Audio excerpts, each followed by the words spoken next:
youth employment. Going to be chairing the meeting today. Just a few housekeeping issues. If everyone can keep themselves on mute in the chat if they're not speaking, that would be really helpful. And also, as has just started, we're going to be recording the meeting, so everyone's aware of that as well. We're going to go through the 3 speakers, and then there'll be time for a Q&A at the end of the meeting. So without further ado, I'll introduce our first speaker, Naomi from United from Ukraine, and also works at the Growth Company. And she's going to start us off by speaking a little bit about their work. Thanks, Jack. Right, I'm going to attempt to share my screen. If it just goes black, please somebody to shout me, because sometimes it doesn't. Teams doesn't like me. Can everybody see that? Yep. Yes, Yeah, yes, you're good. Thank you. Yeah. Okay, great, good to go. So yeah, thanks. I'm Naomi Lagoswa, Head of Strategic Partnerships and External Projects for the Growth Company, and I'm here to talk to you about United for Ukraine today. So we launched the initiative in April 2022, after obviously the war in Ukraine started, and it was actually a public and private sector partnership, which we were asked to create a solution for those employers who really wanted to support Ukrainians who were settling in the north of England in finding sustainable employment. So we created the United for Ukraine initiative with partners that include Northern Powerhouse Partnership, Northwest Business Leadership Team, KPMG, Bruntwood, and many others. So we created a website which allows employers to post vacancies free of charge, providing that they are willing to offer job opportunities to Ukrainian refugees and pay the real living wage, because we do want to ensure that anybody going into these roles can find kind of good jobs, not just any jobs. And we also have an extensive directory of support services through the site, so people are able to self-serve, they can access the vacancies, they can access the support services for themselves. However, we did also decide to invest in a team behind the website. So we have 2 colleagues who are Ukrainian and were settled in the UK prior to the war starting. They've lived here for about sort of 9 to 10 years. So they have experience themselves of relocating to the UK. So they provide a support telephone and email services for Ukrainians nationals across the north in help in finding employment. So they can do pretty much anything, offer advice around CVs, job searching, applications. They run group sessions, whatever really is needed. So you can see on there we've got some stats. We've had 12,000 website visits. We've supported over 1,700 Ukrainians, although sometimes it's difficult to track some of our starts because we're not a contracted service, so we don't have the kind of systems necessarily behind it. We know we've secured at least 171 Ukrainians to find sustainable employment. We've gone out and met people right across the north, so we went to the Convention of the North and met a lot of the metro mayors. We've done events in Yorkshire, Northwest, and we go and visit employers. So although we're a small team, we're doing whatever we can really to ensure that we are reaching as many Ukrainians who are settled in the north. And we also, we do have vacancies on there outside of the north, and we do get lots of inquiries about how we can support people elsewhere in the country. So because of that, and also because we know that Ukrainians have now been in the country for kind of coming up to a year, and a lot of those will have been claiming universal credit for a period of 9 months. A lot of those people will actually now be eligible for the Restart Scheme, the DWP Restart Scheme. So we have also created an enhanced package for those people on Restart Scheme, where we're able to give them additional support and additional interventions, and we get referrals into that part of the United for Ukraine through various different primes and subcontractors to the Restart scheme, including ourselves. So on here, I mean, it's difficult to read, I appreciate, but and the slides will be shared afterwards. But we've got, you know, great good news stories of people who've, you know, been able to find sustainable employment. It's helped people move out of their host accommodation and find their own private rented. And it's also been of benefit to not only the individuals, but also, you know, employers have found the service, you know, a great way for them to actually, you know, in a tight labour market, access, you know, a new talent pool of people that are coming in. We do see that we have quite a number of people that work with us who are accepting jobs that are below their kind of skill level.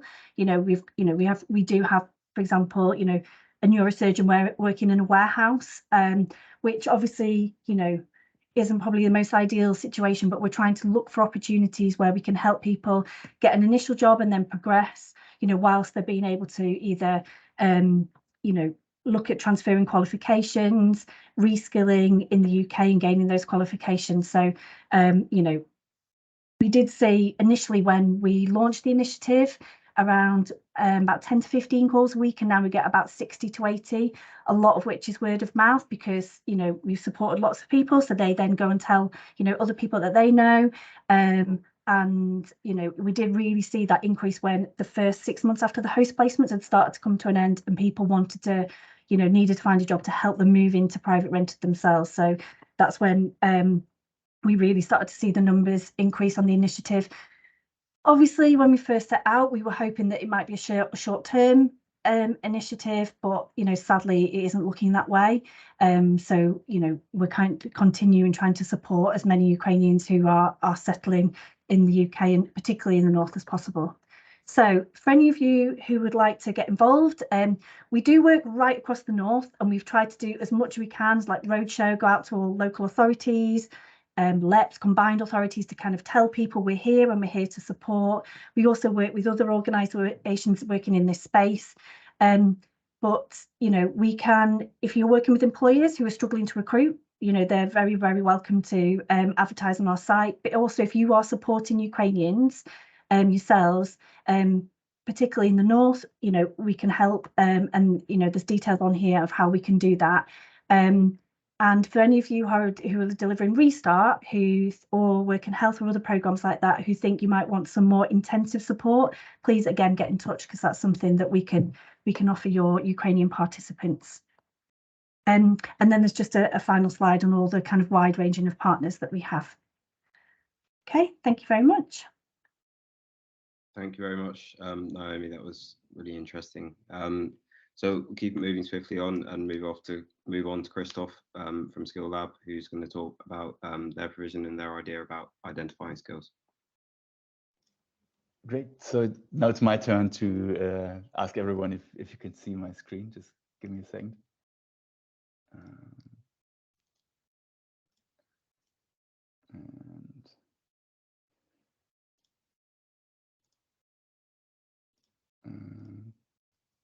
Can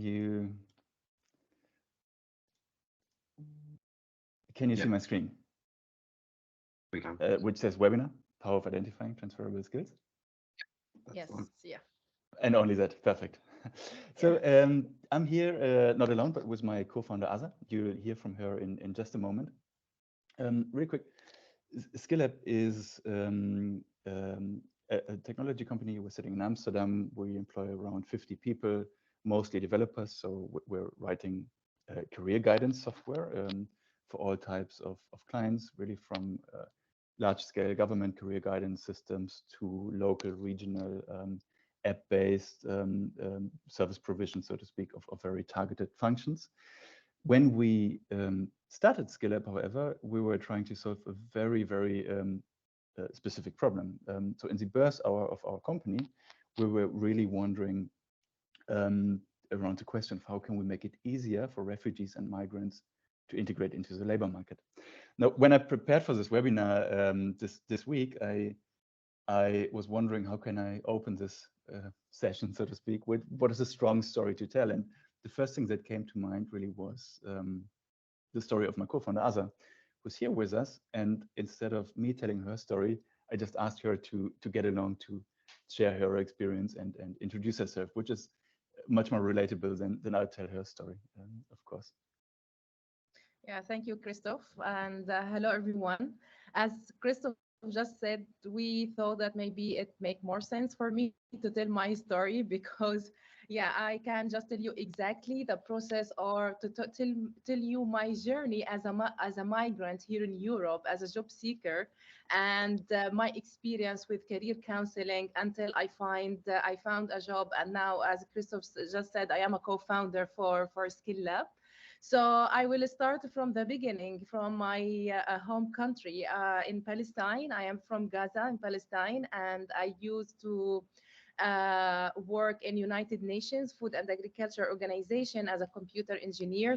So I am doing data analysis, information management, monitoring and evaluation. This is my field of work. And then suddenly, for family reasons, I had to leave my home country and to move to Europe.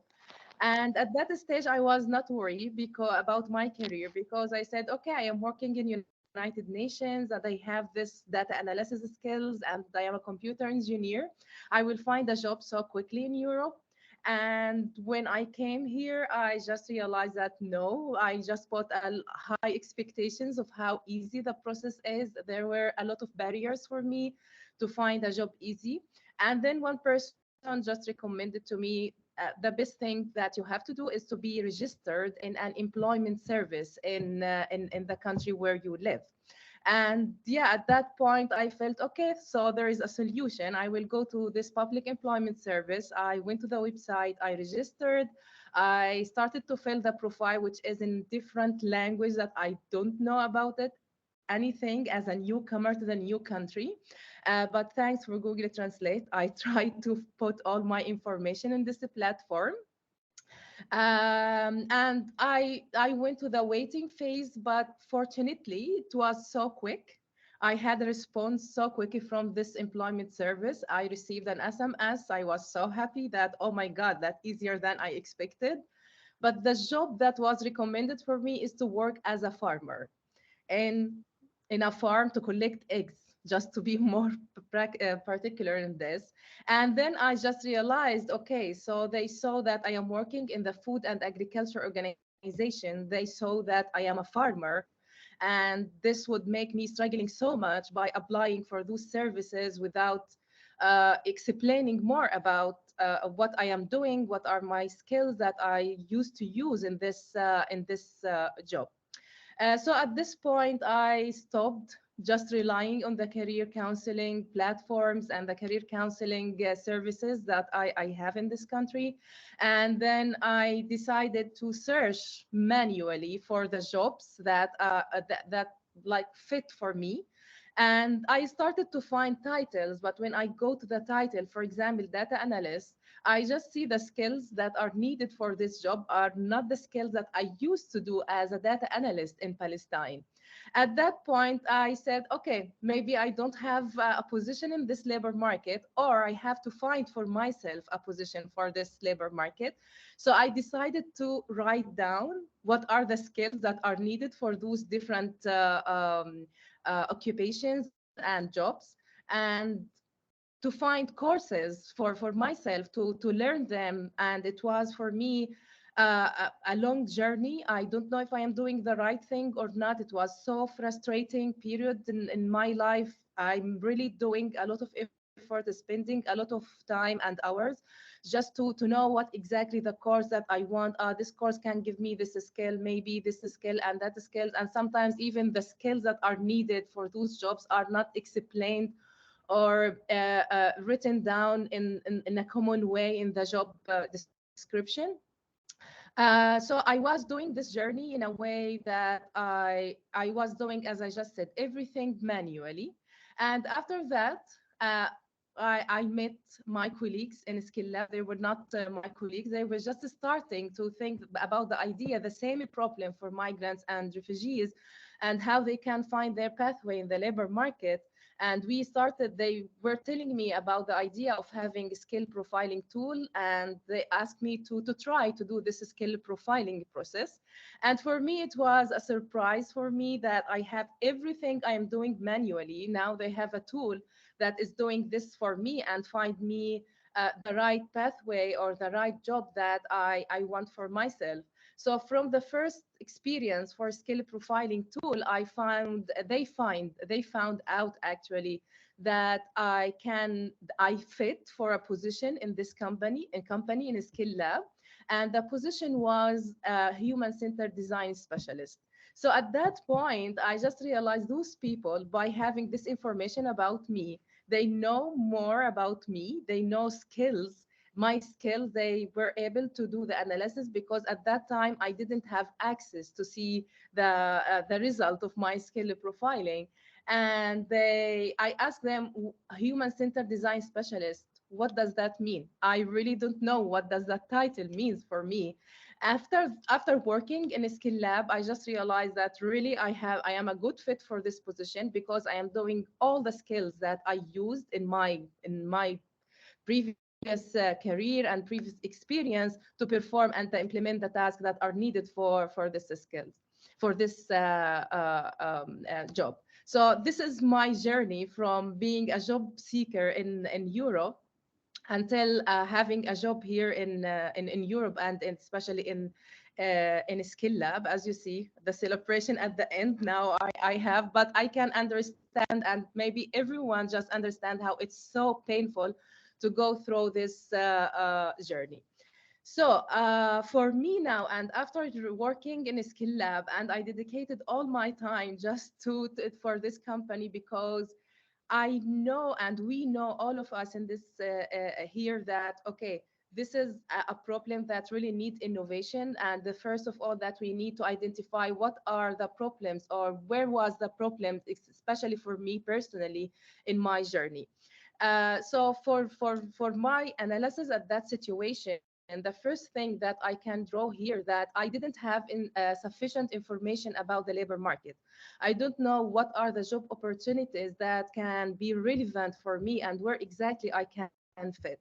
The other thing, that I have limited self-awareness. I didn't know what exactly are my capabilities here. How can I express my skills and don't limit myself to specific skills that I know that I am doing.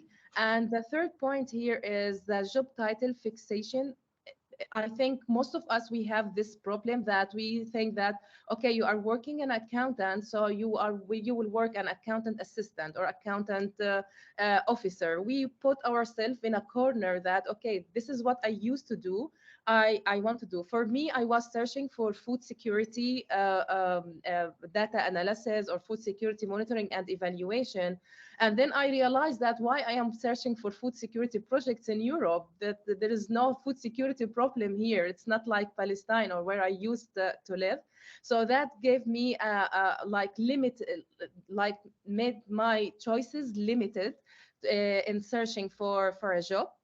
And on the other side, in the service that I got, I can understand also that the career counselors, or who give me the recommendation, they won't have information about all the occupations in the world, or have information about all the jobs and what are the skills that are needed for each job, so they can provide me the good plan, or the good pathway for my career. So they didn't also have enough information to analyze my profile that I filled in their service. The problem also that I found was so important is the language barrier.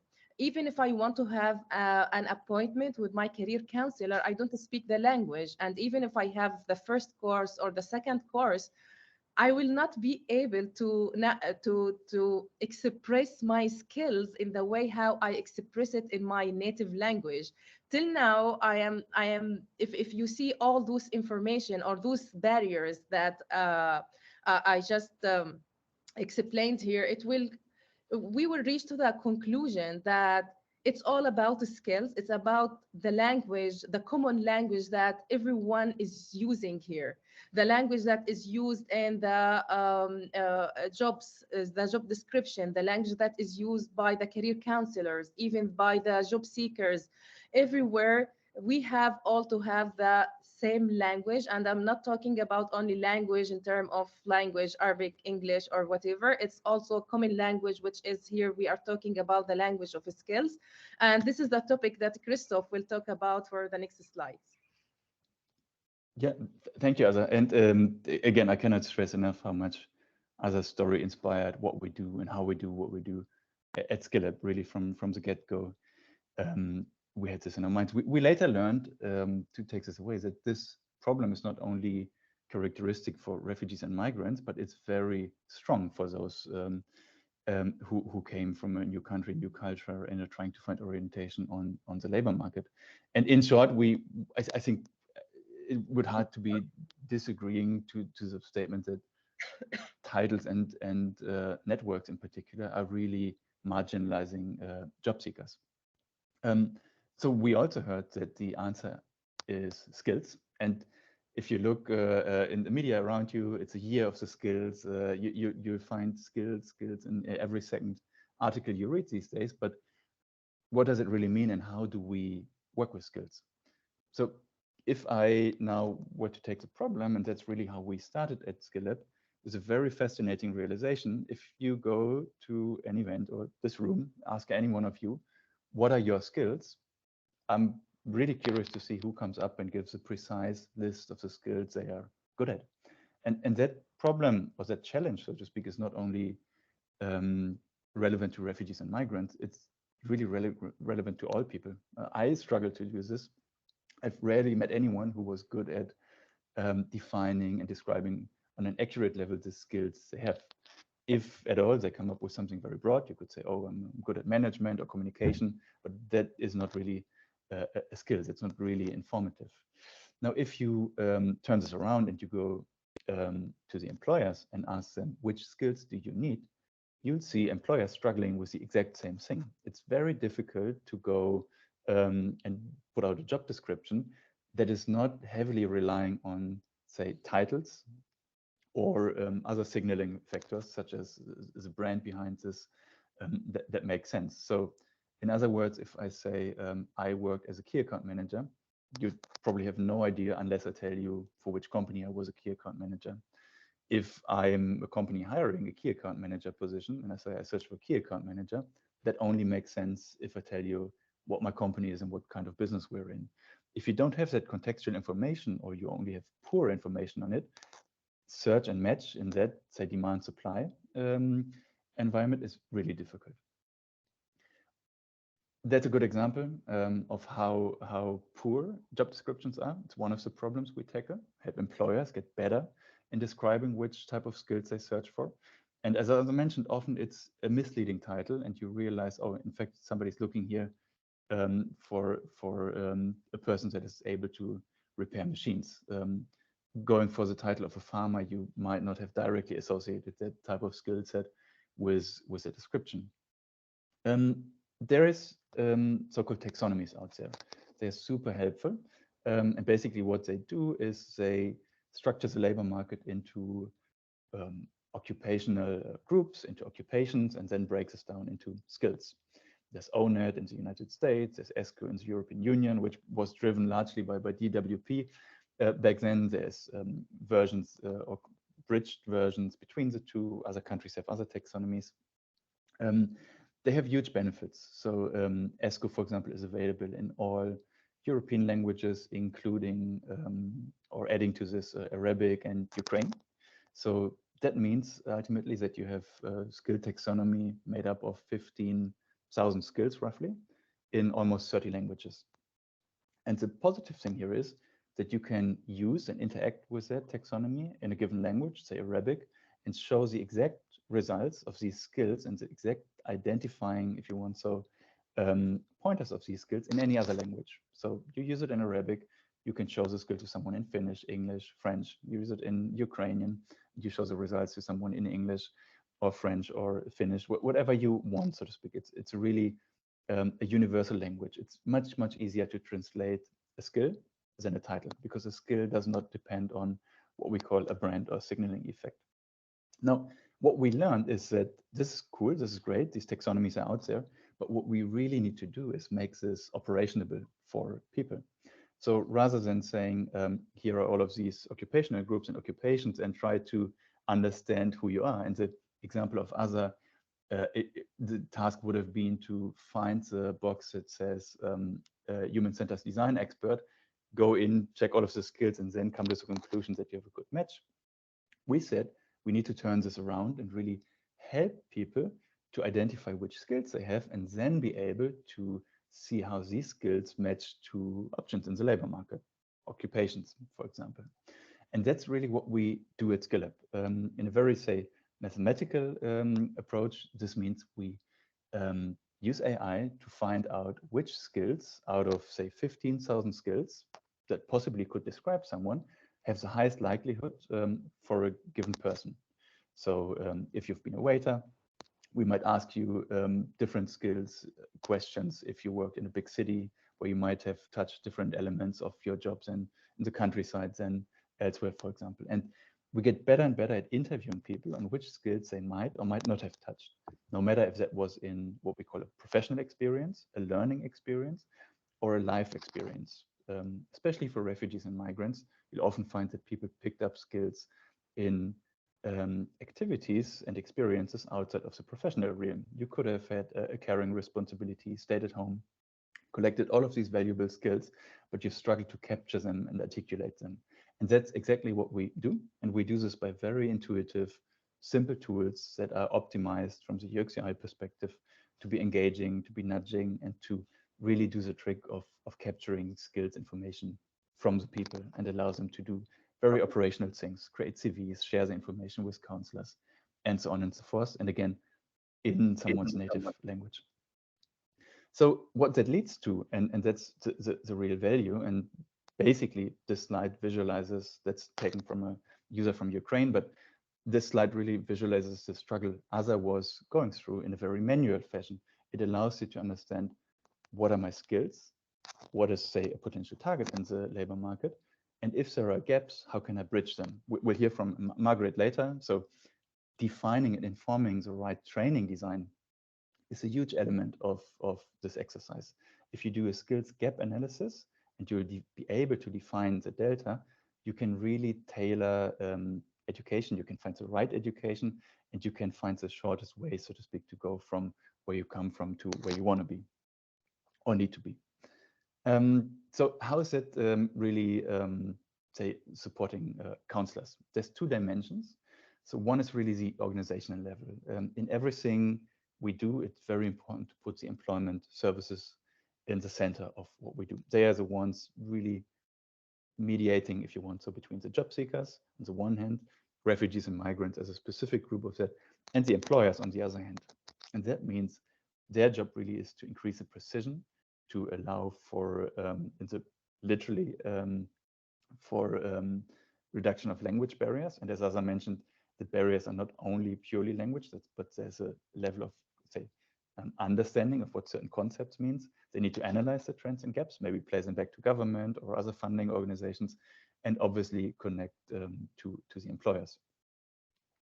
On the personal counseling level, the job, and that might be familiar concept to many of you in the room, and the counseling level, career coaches are normally going in one way or another through the stages of reflection, exploration, development, and connection. And all of these stages become much more meaningful if you pair them to skills information. Some of you might know the concept of resume therapy, which was originally designed for war veterans, really designed to understanding, what did I do, what are the skills, and how would they connect to, say, civil labor market occupations. It was a very scissor paper, pen-based approach back in the days that can be digitalized in a very smooth way. And AI is a fantastic use case to shortcut this exercise. It's exploration. As I mentioned that earlier, what's out there, what are the options I have? It's development, really, what are the training pathways I could take into consideration locally? And then ultimately, it's how do I present myself to the employers? Can I create a skills-based CV? Do I have a solid understanding of the requirements, skills requirements for a certain job? Do you feel confident enough to make that move and send an application? And can I have some sense check, reality check on that level of skills, so to speak, before going there? So in thinking about these approaches, and that's things we see in our daily work when we configure software solutions to work with refugees and migrants, there's a few things that are really important and things to consider. First and foremost, there is what we call an element of localization. So there is no one size fits all, and it really needs to be tailored to the needs of a given target group and geography. We need to address language barriers. It needs to be clear, does the solution work in all of the languages that the users or the counselors respectively speak? Does it translate, so to speak, as it should? Do we highlight available and sustainable careers? That sounds like a minor difference, but it is in fact for people very important to understand if you're doing something because it sustains you in the long term, or you're doing this because it's available. And these things are not necessarily the same. It's really important to help people show locally there might be only a few options available, but in the long run, you want to go for ABC. Highlighting these differences is crucial really in counseling. Same with the integration of local job feeds, local education, qualifications, requirements about certificates, and so on. All of this information is local information that needs to be reflected in the solutions. Same with the integration. I'm not surprising anyone if I say that the #1 currency in our industry is trust. SkillLab, for example, as a brand, is basically invisible. We're really trying to take ourselves out of the equation, because the one thing we learned is that there's very few trusted organizations. It's very hard to build that trust. Everything you do in terms of software needs to be in line and from, so to speak, optically and from a CI perspective, from the organization you dominantly work with. You also want to make it easy to integrate between systems, and you want to be mobile first. So if you look at characteristics, if you look at the literature, and if you just go out and speak to refugees and migrants, you learn that very rarely people bring their computer. Few people have a laptop, some might, but almost everyone has a smartphone. So depending on where you go, the smartphone coverage is between 70 and 90%. It's a #1 item to use for refugees and migrants, and that needs to be taken into account. And then, like with any software intervention, it needs to be fast and immediate. The longer you wait, the more you engage people into some activities that are not really relevant, that don't really get them the insights they want urgently, the lower the engagement will be over time. You need to involve the local ecosystem. And that's a tricky bit now. As I mentioned, that you want to inform people, but you also want to reduce complexity. You want to show people what's out there, what they can do, but you don't want to overwhelm them with hundreds and thousands of job postings to basically be completely overwhelmed with and having to grind through themselves. It needs to be fairly good moderated. And you absolutely want to show them educational pathways and those that actually help them to get where they want to be. Often, and we'll hear from Margaret later, often these are hybrid models, but they definitely always have a local element to get people to the next level and ready for the employment sector. And that could include language courses as well, of course. And any solution needs to address pain points of counselors.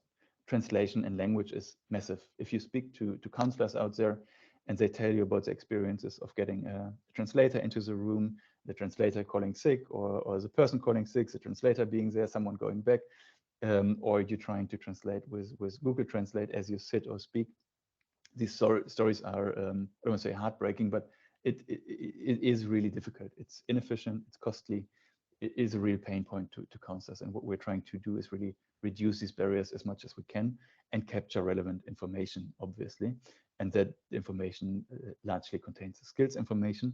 It might need to be tied to demographic characteristics. So you do want to understand and get a good feeling for which skills needs or which skills pools correspond to which, say, demographic attributes, just to facilitate your own operational process, so to speak. And then ultimately, if you have good skills information, search and match becomes easy. So for example, what we say is what we've seen in European labor markets a lot is there's sometimes really sophisticated matching systems in place, but you don't have the data to match on. You need to get the skills data from the people to do the matching. And then the matching is not rocket science. The matching can be very open and transparent. It doesn't need to involve any black box matching. The moment you have granular skills from the demand and supply side, matching becomes very transparent and straightforward. Yeah, the last thing really is it should play into the everyday operations of the counselors. It needs to help them to better understand the experiences of people, to be more efficient, and ultimately to provide better services. The last thing I want to say, I'm aware of time, is UX UI is key to what we do. There's no one-size-fits-all solution, especially in refugee populations, but also migrant populations as a larger term. There's a very fine line between being intuitive and being plain. So we've seen quite a few solutions out there from other providers where as a person, you might get the idea that somebody thinks you're stupid, bluntly put, right? You're asked to point at pictures, you're seeing a picture of somebody milking a cow and you're asked to relate to this.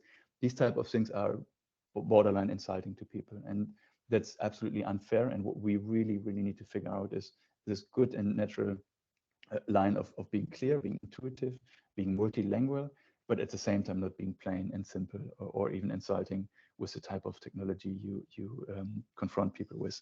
And being a refugee does not mean that you don't have more differentiated needs, right? So another mistake you could do, and that's something UX UI is really after, is make sure that a refugee is more than a refugee.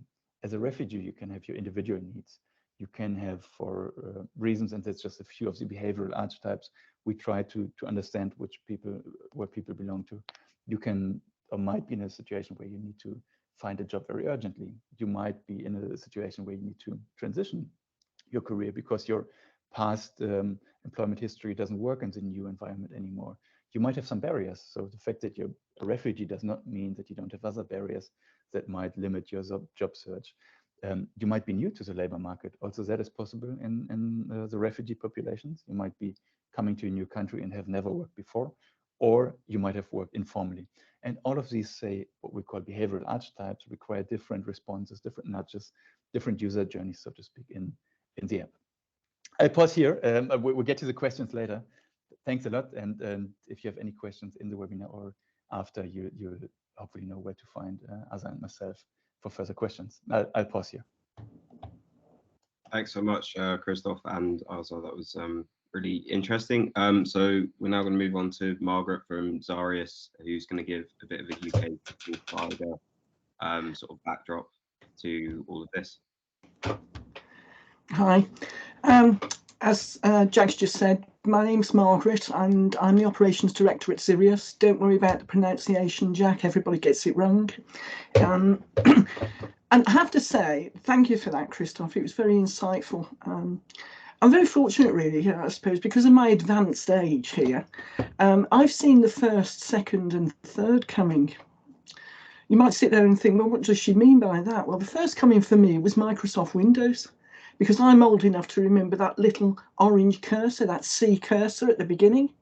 For those of you who aren't old enough, before Windows, you had to actually type in a bit of code to access programs at the C prompt.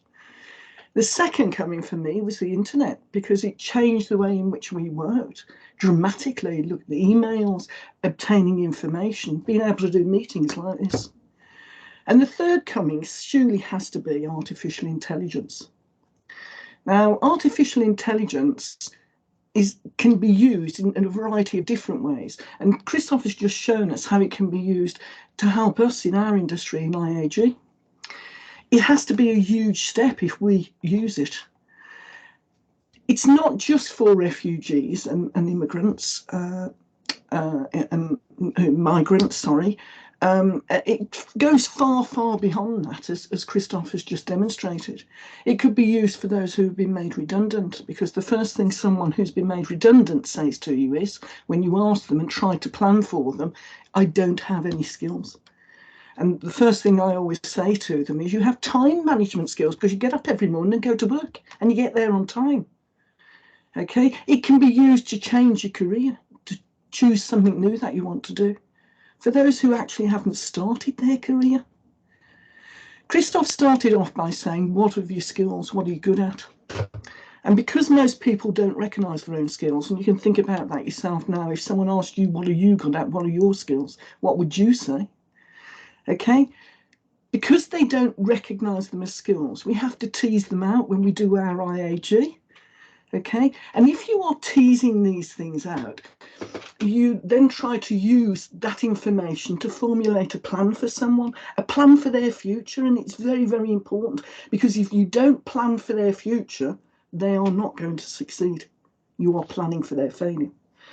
But your plan will be flawed, because you, as an individual, may have missed a key skill. Missing that key skill can make the difference between having a great job and having a job. Okay, and it's very much trial and error. So if you think about the tools that we've now got access to in our industry, we're quite antiquated in what we use. It's a pretty much hit and miss approach. That's frustrating for everybody, particularly for those who are relying on us as training providers and in the industry to actually guide them down this path. Now, artificial intelligence has been around for some time. It's not new. In fact, I read a blog on Monday by Bill Gates on his Gates News, which he called "The Age of AI Has Begun." And in this blog, he told how he was involved with this group called OpenAI. He's been involved with this group for 6 years, okay? And they gave him a demonstration. And they gave him a demonstration of their AI program. And they asked it 60 questions, exam questions, and it got 59 of them right. Well, that's not particularly impressive, to be perfectly honest, in AI, because it's built on algorithms. You would expect it to get 59, 60 right. But then he explained they asked it an emotional question. What do you say to a father with a sick child? And it wrote a very thoughtful answer. And he claimed it was probably better than anything anyone in the room could have done. And he called that experience stunning. Now, he went on to say something else. I'm going to read this now, if you'll allow me. And it's very, very apt. He went on to say, the development of AI is as fundamental as the creation of the microprocessor, the personal computer, the internet, and the mobile phone. It will change the way people work, learn, travel, get healthcare, and communicate with each other. Entire industries will reorientate around it, and businesses will distinguish themselves by how they use it. That's pretty strong stuff. So what SkillLab have done, okay, is more than just a tool. It could be a catalyst for how we, in our industry, tackle education, training, provide courses, and personal development for those that we're in charge of for the future. I believe that now, instead of putting a square peg into a round hole, we can actually change the shape of things, okay, by using the right tools and the functionality of AI. I think, Christoph, you've done exactly what you say on your website. You've empowered. It's up to us now to seize the power and provide a better service. Thank you. Thank you very much, Margaret. So I think now we can go back and take some questions for Christoph, ERSA, and Margaret. I'm afraid Naomi's not with us anymore, so if you have any questions for her, you can put it in the chat and we can pass that on and try and get responses. But yeah, if people... I am still here, Jack. I am here. Oh, you are still here. Sorry, Yeah. Laura told me that you weren't. You'd gone. Sorry, that's my bad. Well, then ignore what I just said. And if people want to either put their hands up or put questions in the chat, and we can direct them to people.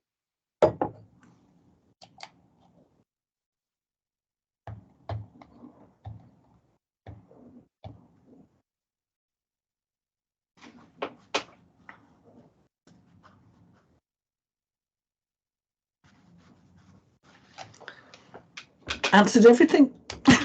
Yeah. I do have a question, Margaret, but I don't want to ask questions. I'm very interested in really finding out how, say, as today, what are the steps taken, say, to customize education. I think where we really agree is there's not a one size fits all approach, neither for how you profile skills, but most importantly how you design the outcomes, for example, education. And one of the most crucial things really that we see is education addressing individual needs or cohort group needs the most efficient way. I'm very, very interested in learning how you go about these things. What are, so to speak, the steps necessary to get there? Well, from my point of view, when we go out and do IAG sessions with people, okay, it really is, as I said, hit and miss, because you go out and you speak to people, and learners in particular, especially if they've been made redundant, because I've dealt a lot with people who have been made redundant, they're just so devastated. The motivation's gone, the confidence has gone. So trying to get them to release information to someone, it's very, very difficult. And I believe that it would be much more easier, okay, if they were actually almost answering questions on a tick box situation or multiple choice, and the way in which you will glean your information. I believe they would do that easier using your skills and your tools than it is when they sit in front of someone like me. It is. I do think it's quite antiquated.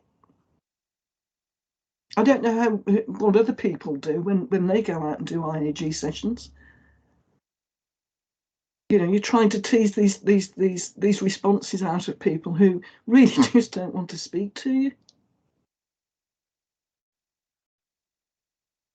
I don't know if anyone from another provider wants to come in on that and tell us a little bit about your experiences with similar issues.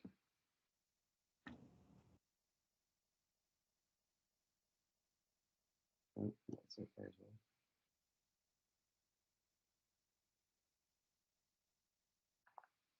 well. Well, there aren't any last minute questions. I think that might be concluding today's webinar. Obviously, just thanks again to all the speakers. It was really interesting to hear from all of you. And I think it's all come together very well. So thanks a lot, everyone, and have a good rest of your Friday. Thank you. Bye. Thank you. Thank you. Thank you. Goodbye. Thank you. Thank you.